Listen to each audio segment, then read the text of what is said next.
Fosus and Matt once again, and I've been wanting to talk about this film for a while because, again, I think this film is pretty damn underrated.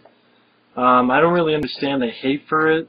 I don't understand, maybe I understand why it didn't do as well as maybe people thought, but I definitely think it's a film that really deserves more credit, and that's Last Action Hero. And the poster, well, it's a much better poster, I'll just show. There's the poster for it from back in the day. It's funny that there's a dinosaur in the background, because to me that dinosaur kind of represents a big reason why the film didn't do as well as people thought, because it was the year of Jurassic Park, but I'll get into that. But anyway, Last Action Hero is basically a film starring, as you can tell, Arnold Schwarzenegger, introducing Austin O'Brien. Austin O'Brien is basically this kid named Danny Madigan, and he's a big fan of movies, he's a big fan of flicks. He likes to go to the local theater, and he's watching Jack Slater 3. And he's like, oh, the guy, Robert Prosky, I think this guy's name, he's been in a lot of flicks. He's like, you come back tomorrow and I'll have the new print of Jack Slater 4, a new film coming out. Dan's really excited about it. His mom, though, played by, I think, Mercedes Ruehl, doesn't want him going out because the night before Danny had been late for school, and that's where you get a really fun, they're sort of watching Hamlet, he's being bored, he's like, stop talking. You have this excellent fucking scene where, what if Arnold starred in Hamlet? To be or not to be? Not to be. Like cigar boom. It's like, he, fair lad, or something like that. Who says I play fair? Then he's shooting the shit with them with fucking machine guns. It's like, Claudius, you killed my father. Big mistake. And that was like the first thing he says in it. And basically, that now says, Hamlet is now taking out the trash. Throws a fucking skull right into the motherfucker's face. Just fun as hell. I'm like, I want to see that Hamlet. Fuck Mel Gibson's Hamlet or all that fucking Hamlet. I want to see that Hamlet starring Arnold Schwarzenegger. Just fucking... I love that. I mean, I used to do that too. I mean, I remember a buddy of mine, Effrey, he talked about Sidekicks when we were on Skype. And it's a film that kind of similar to this film, maybe around the same time. I haven't seen Sidekicks in a long time, so I want to give it another shot one day. I want to give it another shot. When I do, I'll do a review. I want to get way down the road, but I want to give it another shot. But I remember talking to him on Skype, and he's like, well... I'm like, why do you like the film? He's like, well, it kind of appealed to me because I was kind of like him when I was a kid. And I think what appeals to me about this film, even though I think they could have chosen a little bit better child actor, because Austin O'Brien, he was okay. It's his first film. I didn't hate the kid, but there were little times I'm like, oh, brother, come on. So I think they could have chosen a better kid. He's probably my main gripe with the film.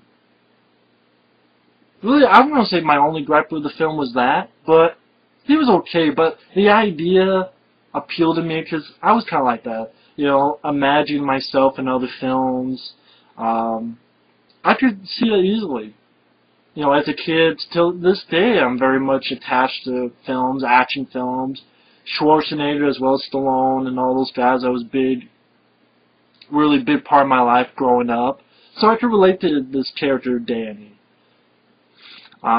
Although, well, long story short, the film, after class, he's able to see it, and Robert Prosky, well, basically the kid's going to sneak out, but his mom tells him no, but he does, but then he gets sort of robbed, and he's at the police station. He races over to the theater. You see Jack Slater 4, and Robert Prosky, the theater manager, friend of his, tells him about this magic ticket. Gives him this golden ticket, and Danny has it, and then ultimately on screen is Jet Slayer 4, and I love the movie within a movie because you have Art Carney actually from The Honeymooners being interrogated. The cast all works. I mean, Charles Dance and Anthony Quinn are the bad guys. Charles Dance is this hitman who has like a glass eye, either a bullseye or like a happy face. Charles Dance really does a great job. I thought he really did an excellent job with it. And I think it's Benedict was his name, and his boss is Anthony Quinn. Anthony Quinn, another actor who's no longer with us, but I was going to say another actor who's very solid. Does a lot, always, you see him, I'm like, that's a capable actor. And I love that Art Carney's like like Jet Slayer's favorite second cousin or something like that. And ultimately Arnold has to go up and goes to his house, finds him dead, before telling some info, and do this over the top thing where he gets these cars. Arnold, 5, 4, 3.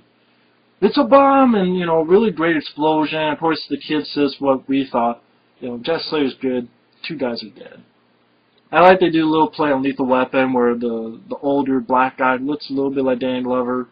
A little bit, but you know, 2 days till retirement. They actually play the little music from Lethal Weapon.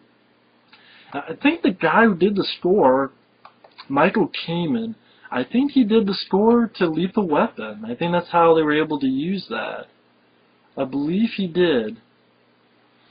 And yeah, I believe that is him. Yeah, the Lethal Weapon, yeah. So I thought it was a nice little touch. I mean, that's the thing. I'm a big fan of action films, and this film has a lot of great little touches like that. And I like that Arnold Schwarzenegger decided to take the piss out of them and do a satire on action films, but I guess no one gave a shit and wanted to see that.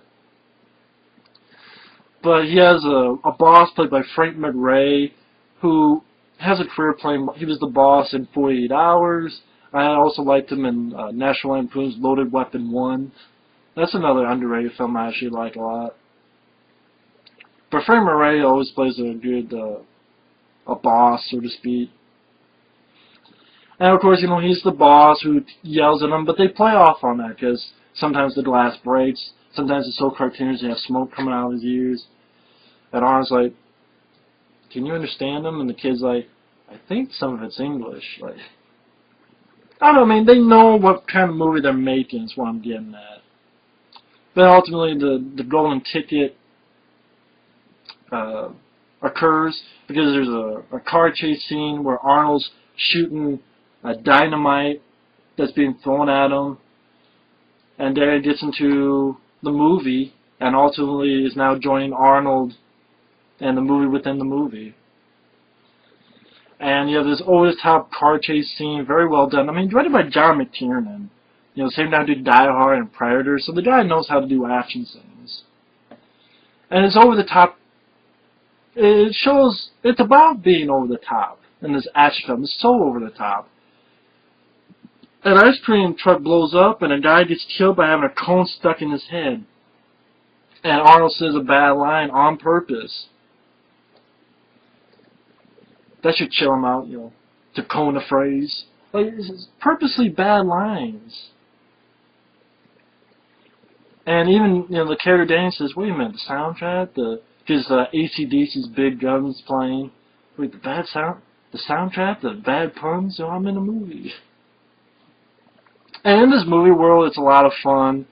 Arnold has a daughter played by Brigitte Wilson, actually, who to kick ass and take names. There's back and forth. They always do like, okay, here's your partner, here's your partner. Your partner with the rabbi. I can already tell that's a take on buddy cop films, how they always try to pair weird people. So here's a girl and a cartoon cat. And actually, the cartoon cat's voiced by Danny DeVito, which I thought was pretty cool. And Arnold got a lot of his friends in it, like Danny DeVito. Later on, I know I'm going all over the place, but you know, this film deserves to be talked about a lot because I think it gets shit on, and I don't think it deserves it. But okay, getting on task. As the film goes along, you have this over-the-top action scene where, you know, Arnold is going his car, his Cadillac with Danny there, going up and down and going off the railway onto a truck while the car just boom and fucking blows up all over here. Play chicken, the bad guys crash, and you have the scantily clad women running by, and you have the guy on fire just walking casually to the fucking fountain so he can be doused.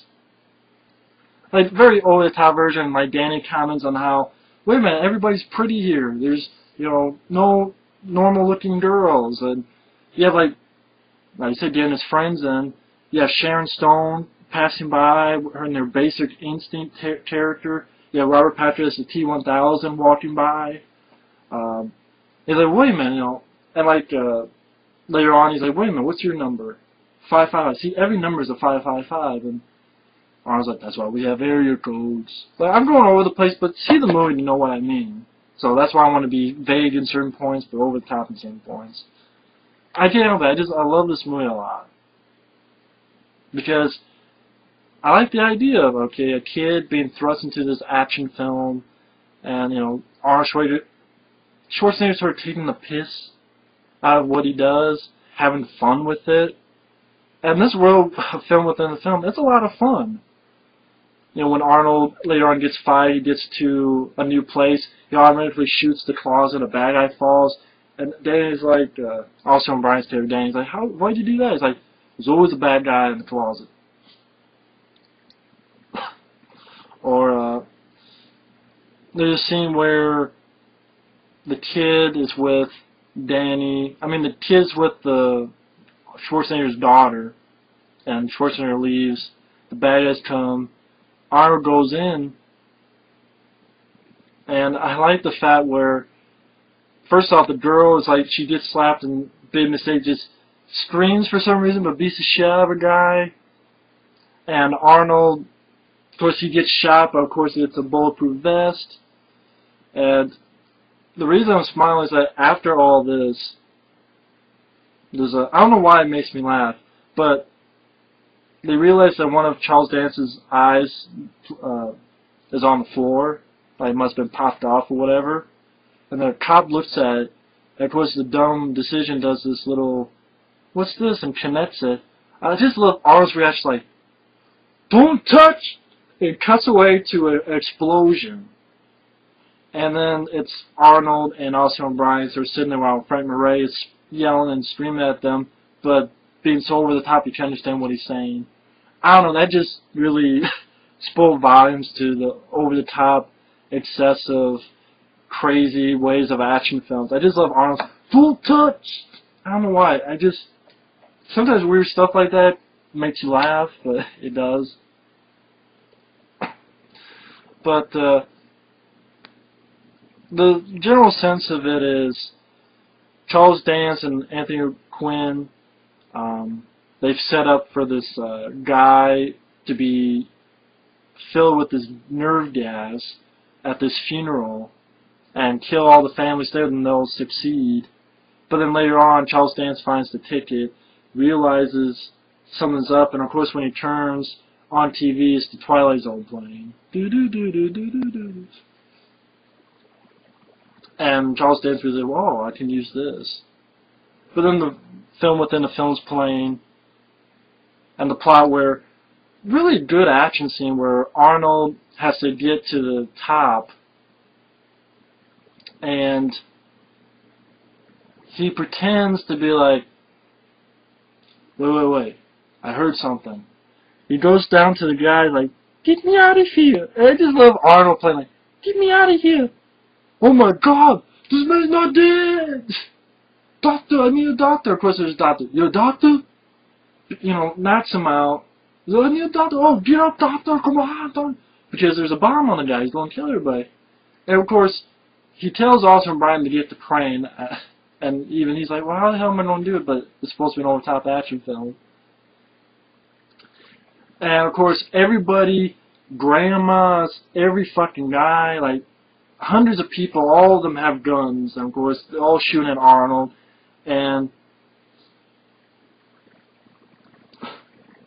I just laugh at it where, you know, you get the scenes where, what was that? I'm trying to think. You have scenes where he. And people, what do you mean remember? I saw this like a week ago, so granted, sue me. I'm not a professional critic. I don't care. I'm not getting paid for it, so fuck it. Take my time with it. Because I want to get it right, where he has to jump, and of course, Natalie, he actually does this, and the guy falls, and of course, he's hooked on the crane, and Arnold's chasing. Ultimately leads to him in an elevator. You have a fucking helicopter there. Oh shit! Gets down, blows away the bad guy. It's really good practical with the helicopter blowing the shit out of this fucking building. And Arnold, I love that the helicopter. Oh, the helicopter actually has like a Predator vision. Not quite Predator, but instead of of course, the crosshairs like this, it's like an X like this. And I wonder if that's a take on Predator. Because it's weird for a helicopter to have, but, you know, John McTiernan did Predator with Arnold. I have to think that's a take on Predator, because it goes a little X right there. And it looks... shoots with a big fucking gun, which crashes. And then, great stunt where, you know, a guy is actually hanging off, it breaks out, like... I love that he's like, shit, lets it go, slams it to the tar. No, actually, he grabs the guy. Oh, get over there, Donnie. And then they go into the tar. And then he's able to get out as the guy blows up in the tar and this big bubble, but then it goes down. I love Arnold's like, it's silent but deadly. I don't know, I like it because if they're bad puns, it's meant to be a bad pun. It's written by, the story came up, but it was rewritten by Shane Black. And Shane Black, I think, knows a little too about writing. Shane Black helped write, you know, help do stuff on Predator, and Shane Black I trust as a writer. I mean, Kiss Kiss Bang Bang is a pretty good flick. But I just look at it, I'll get to the film, but I'm all over the place, but so's the film in a good way. I mean, the cast, you have F. Murray Abraham. I love that Danny refers, he's the guy who killed Mozart in a movie, because he doesn't know who Mozart is. And I love that when he finally finds out F. Murray Abraham is a killer, and Arnold goes, you know, Danny told me not to trust you. He said you killed Mozart.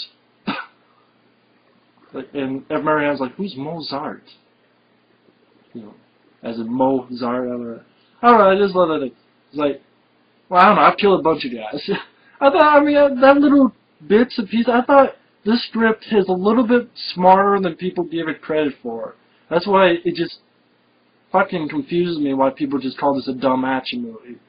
I don't get it. I think this is funnier and a better script than people think. But, I mean, F. Murray Abraham, I mean, Art Carney, Charles Dance, Frank Murray, Tom Noonan, because in Jack Slater 3, where Danny saw the beginning, Arnold is dealing with this guy, like the Ripper, played by Tom Noonan, the guy who was the killer Manhunter, he's Frankenstein Monster and Monster Squad, dealing with this guy, and the killer has a son. And then later on, you find out that in the previous sequel, Tom Noonan had, in one way or another, killed his son, because shots been fired, and they both sort of, Tom Noonan fell and accidentally took the kid with him. And the reason I mention that is that as the movie goes on, ultimately they go to Charles Dance, and he's able to escape with the golden ticket. Well, more like Arnold throws him and he has the golden ticket. It's like, usually when I do that, you know, they make a hole. They follow him into the real world, and, you know, I like the contrast between how the fake world, the movie, it's all bright and shiny, and in the real world it's much darker, grungier. And Arnold punches windshield, and that hood's does chicken like he did in the movie within the movie, only this time it doesn't work and they both smash. And Arnold sees an advertisement for Jack Slater 4, he's like, Donnie, yes, so I can sit down. And I like the little bits where Arnold's like, yeah, you know, it's not every day you find out your fictional character. Oh yeah, that's fun. Let's make him, you know, have nightmares for a son that he couldn't save. I like that little bit that they threw in there. I thought that instead of just usual movies just wouldn't even do that. I like that they actually add that little bit in. I thought that was a good idea. And Arnold's like ultimately gets to Danny's apartment with his mom, and in the morning he's like, "What's that?" "Oh, that's Mozart." "Mozart?" "No." As in the guy he killed? Meaning F. Murray Abraham. And it kind of makes sense because in that world of Jack Slater, it'd be rock and roll music all the time for this, you know, the soundtrack. But he's never heard of Mozart, so and he likes it. I don't know, I like those little bits of it. I thought Arnold really did a solid job. Arnold did not do this film, you know, phone-wise. You know, wasn't phoning it in. And Bennett's the bad guys. He's basically on his plan is get a bunch of bad guys from the screen. So he gets like the Ripper from Jack Slater 3, Tom Noonan, and wants him to kill Arnold Schwarzenegger. Which, to be honest, that plan, I know this is fictional, I mean, but the plan won't really work unless it's a time travel idea. Because, say Arnold Schwarzenegger is dead, Jack Slater would still be alive because he's still from the movie, Jack Slater 4. The movie's done. You know what I mean? So, it's like he's getting movies from other people. Why would those, you know what I mean? Like, why would it matter if Arnold Schwarzenegger dies in real life? The character would still live because he's from the movie. That movie is not going to just disappear. That's what I mean. It's not a time travel story where he went back in time, killed Arnold before he made the first Jack Slater. So that, you know, that idea I think Bennett's being a dumbass about, but whatever. It's a movie. Not a big deal. But Arnold then finds out, and then you have the premiere of Jack Slater 4, and you get a lot of really fun sort of cameos there. Where at the premiere you have like James Belushi, who had done Red Heathen. And he's like, oh, well, I'm not really a fan of Schwarzenegger, but the wife, Meister, she gets excited about it, and I want to be there for it. So I thought that was really funny with Belushi. And Little Richard was there. Jean-Claude Van Damme is there. Weirdly enough, Dan Wayans and Chevy Chase were walking, talking with each other. I don't know, that's a weird pairing. But then they both sort of get pushed by Jack Slater and Danny. I love the actual Arnold with his wife Maria Shriver, and she's like, honey, for the love of God, please do not flood the Planet Hollywood. Please don't. It's like, okay, but it's an opportunity. And she's like, please don't, I get embarrassed. And of course Arnold's doing an interview, and what does he do after it? Oh, speaking of which, we got some great food at Planet Hollywood. And Maria Shriver gets pissed, like, but it was a great opportunity. I love that Arnold's having fun. That's what I sort of got out of it. And, like the little bits of dialogue, like, for instance, Danny wants to try to show Jack Slater he's in the movie, so they go to a video store, and there's a little display for Terminator 2, and guess who's playing the Terminator? That guy right there. Stallone as the Terminator. And Danny's like, well, wait a minute, this isn't right. And Arnold's like, what are you talking about? That was his best performance. He was great in it. I thought that was really an excellent sort of thing. I get a kick out of that. I mean, I'm a big action movie fan. I'm a big fan of that era of Schwarzenegger, Stallone, Van Damme. So this was a big hoop for me to see all this. You have MC Hammer, who stopped Jack Slater at the premiere thinking he's Schwarzenegger. Hey, but I want to talk about the soundtrack for Jack Slater 5. But yeah, I mean, it's a lot of fun. And then at the end, Arnold and Danny save Schwarzenegger from being killed. And Danny gets taken, Schwarzenegger files, and they have this sort of reprise of Jack Slater 3 with the Ripper holding a kid, only this time it's Danny. And he's like, let's skip to the best part. He throws Danny over Arnold thinks he's dead and fucks up the... And Tom Noonan does good as the Ripper. Not in it too long, but he does good at it. It's like, come on, Jack, come on, come on. Able to electrocute him, save Danny. But Charles Bennett's there, basically tells his plan. And they take little shots at the cliches, like early before with Murray Abraham. Danny goes, you know, that's your problem, you know. You just want to explain the plot. All you gotta do is shoot, but no, dumb. And of course, you're not that smart either, kid. And they play off those cliches. Same thing with here, where Bennett, this is kind of a good idea. I'm surprised no one else has done it. Where he's shooting, then he empty, and I was like, oh, you ran out of bullets. He's like, no, I purposely, what do you call it, you know? No, I skipped a slot and shoots Arnold. I thought, well, that's actually a good idea. You know, smart idea. That's what I mean. This script is smarter than people give it credit for. I'm sorry. It's easier to pick on because I'll get to that. But let me finish with the movie. Arnold shot. No sequel for you. Kills Bennett. And they both, Danny sort of helps him. And you actually have Ian McKellen, because somehow during the Golden Ticket, there's I think the Seventh Seal was supposed to be, and Ian McKellen plays the character of Death, and he escapes and he's there. He's like, I don't deal with fiction. But you, Daniel, see, but you'll be a grandparent. So I thought, okay, yeah, Ian McKellen there. But he's able to get Arnold back into the movie, and they're looking at it, like, what are you talking? I wouldn't even call this a flesh wound, and everything's okay by the end. And I know it's half-assed explanation, but see the movie.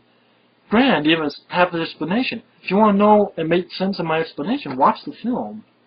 That's kind of how I do it. That way, well, I don't know what the fuck he said. I better go watch the movie to see what he means. And then you did. But I love this film a lot. I think it's very funny. I think it's smarter than people think script. I love the little jokes on the cliches and the cameos and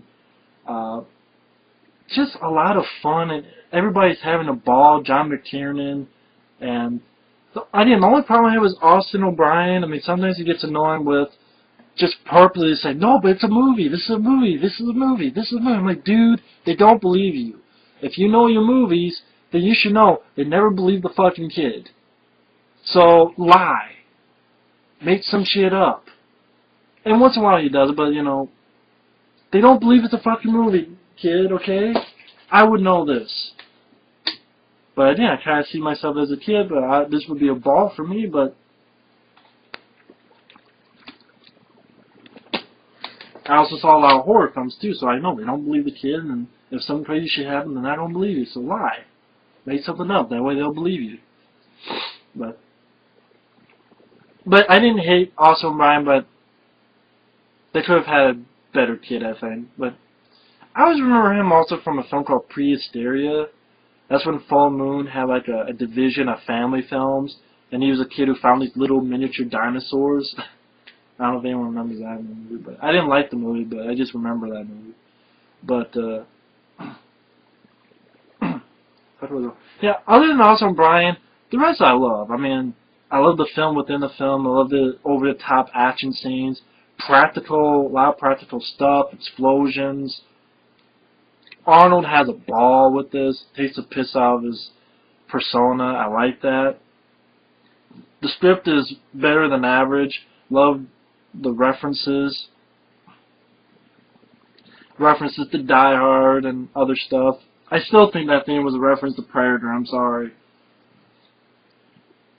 But I think the thing with this film is that when the film, I guess, got a lot of hype. Because this is the film I think Arnold did right after Terminator 2. Now, Terminator 2 was huge, gargantuan. And so the year after, I believe it was the year after, or maybe not the exact year, I think, for some reason I want to say Terminator 2 was 91, and this was 93. I think this was the film he did after Terminator 2, though. I believe so. But they're like, oh, the next film from Arnold, after T2. And it's like, this sort of satire parody, more like a satire of action films and their cliches and having fun, and people, I guess, didn't want to see that. I mean, but it did get a lot of hype. They actually had built a balloon, which I think they built the balloon for the movie because it's in the movie with their premiere, Death Slayer 4, but they're like, hey, we have it. So I think they put it in the Thanksgiving parade, I believe. I remember they have toys, because I think I have some of the toys. Like, they had Jack Slater toys. I love the action figure, I think I still have it, of Arnold in the Hamlet, but he has like a skull in his arm, so like, he's like this, and you push a button and it shoots the skull out, with the scene where he throws the skull. So, and of course it had video games, which are terrible games. They're shitty fucking games. Super Nintendo one, I played a little bit. The first fucking level is shitty. I'm like, fuck this game, I don't want to play it. Maybe I'll play it one time and show you, but I'm like, fuck this game, it's stupid. But it had a lot of hype. Again, there's the John McTiernan, who had done Die Hard. Last time we worked with Arnold, Predator. The film right after T2. Big action film, of course. But you get overhype, and they're like, well, the satire, the cliches, and maybe they didn't want to see that. Also, it was the summer of Jurassic Park. And I think Last Action came out around the same time of Jurassic Park. I really do. I mean, I think Arnold even said later on, if, the film came out maybe at a different time, then, because a lot of critics didn't like it, but a lot of critics didn't like Transformers 2 Revenge of the Fallen, which, granted, I did like, but that film made a shitload of money. Shitload of money. So, just because the film gets hated on by critics doesn't mean it's a flop. But, I do think, though, that when you have a phenomenon like Jurassic Park, which was a huge phenomenon, and I'm itching my nose for those smartasses. When Jurassic Park is there, as big a fucking movie as that is, you're, kind of hard to deal with that. I think it has a cult following. Apparently it got a lot of success on VHS and DVD, but, I know some people say, no, it Fox is a bad movie, and I'm sorry, I don't think this is a bad film. I think you got some really good, over-the-top, old-school action scenes. It's made for fun. It's made to be a satire. They're over-the-top and silly on purpose. I've noted many times throughout the review where I think this film has an above-average script. I love all the cameos by, you have Belushi, Damon Wayans, Van Damme, Sharon Stone, Robert Patrick. I love all that. Dan DeVille is the cartoon cat Whiskers. But, the film didn't do well, and apparently this dumbass girl, Nancy Griffin, wrote this book called Hit and Run. And she put a chapter called How They Built the Bomb. And she gave details on the film. These are the details. Arnold Schwarzenegger, sorry, need some water. Schwarzenegger selected Last Action Hero as his next project in a close race against another Sony property, a comedy about a modern tooth fairy entitled Sweet Tooth. Which, as we all know, that would be the Tooth Fairy that The Rock was in. And that was, I'm glad Schwarzenegger made this other than, think about this. Instead of this, we would have the Tooth Fairy starring Schwarzenegger. Think about that. This or the Tooth Fairy? This or Sweet Tooth, as it was called. No, I'm Sweet Tooth. I'll tell you Last Action Hero, I'm sorry.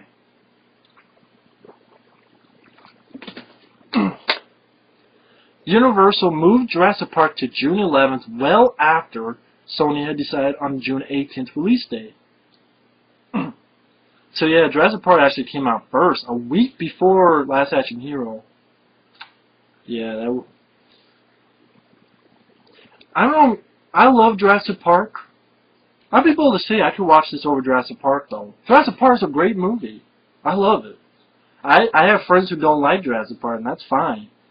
But I love Jurassic Park. But I can honestly say, I probably would watch this more. But I'm a big Schwarzenegger fan. And this film gets shit on, while everybody loves Jurassic Park. Well, except a couple people I know. But 90% people love Jurassic Park. This film gets shit on. So when a film gets shit on, I kind of like it more like, hey, I found this. It's a gem I found. Haha, I like it. Deal with it. Suck it. The movie was rumored to be the first advertisement placed on a space-going rocket. Who the fuck was going to see it? Aliens? As native reviews came in from pre-screenings, the idea was quickly scrapped. Fuck you, critics, and fuck you. The film was capsized by a wave of negative publicity after a rough cut of it was shown to a preview audience on May Day. Sony then destroyed the test cars, and the word of mouth proved to be catastrophic for the film. I don't know what the fuck. But really, this is not that bad of a fucking movie, I'm sorry. The shooting and editing schedule was so demanding and so close to the June 18 release date that after the movie's disaster, a source close to the film said that they should not have had Siskel Ebert telling us the movie's 10 minutes too long. Okay. Sony was even more humiliated the weekend after the film opened, when the movie lost 47% of its opening weekend audience, and saw TriStar Sleepless in Seattle open as the #2 movie at the box office. The final declared financial loss for the film was $26 million. Wow, if that's your chapter, lady, then you suck. It's not that much of it. It kills me with this fucking bullshit of, it's not that bad of a fucking movie. Rotten Tomatoes, 38%. Well, they also said The Expendables, that got like a 40%, so yeah, I'm not listening to those fucking people. Nominated for 6 Razzies. Worst Picture, Worst Actor Schwarzenegger, that's bullshit, Worst Director, Worst Screenplay, Worst New Star, and Worst Original Song, Big Gun. You really don't put an AC/DC song as Worst Song? Fuck you. It did not win, but it was nominated. I don't give a fuck. Last Action Hero was not that bad. Schwarzenegger, he did a good job. He did what he had to do. What he was supposed to fucking do. Big Gun is a good fucking song. Screenplay, kiss my ass. I've noted multiple times where this film had a pretty damn smarter than average screenplay. But these people are either too fucking stupid to realize it. I think that's what it is. They're too fucking idiotic and pointless to realize what the fuck they're watching. Sorry, it's not just a dumb action movie. We try to be different. Fucking assholes. Americans. Puto motherfuckers. Sorry. But yeah, I thought about this film a long time, I know, but Last Action Hero I think deserves it. It's a solid fucking movie. It's a lot of fun. Above average script. Austin O'Brien could have found a better child actor, but it was his first film. I didn't hate him, but I think he could have found someone better. But Jonathan Brandis and Sidekicks, I remember him being not that bad in the film. So, you know, someone like that, other than Austin O'Brien, but he's okay. You know, I didn't hate him. But I think John McTiernan did a good job. You want to see a bad John McTiernan film? Watch the remake of Rollerball. Okay, watch that shit. Not this fucking movie. So yeah, this movie deserves a better DVD with features. It deserves a fucking more respect. It deserves more love. And if I gotta be the one who says it, I don't give a fuck. Then I'm gladly be say, hey, I love Last Action Hero. I don't see why it's hated. It's funny, but of course I know it's arbitrary. Some people say it's not funny. How can you argue that? That's hard to argue. But well done action scenes, it's over the top on purpose, good satire, and it's fucking fun. So, thanks for watching, and take care. Later.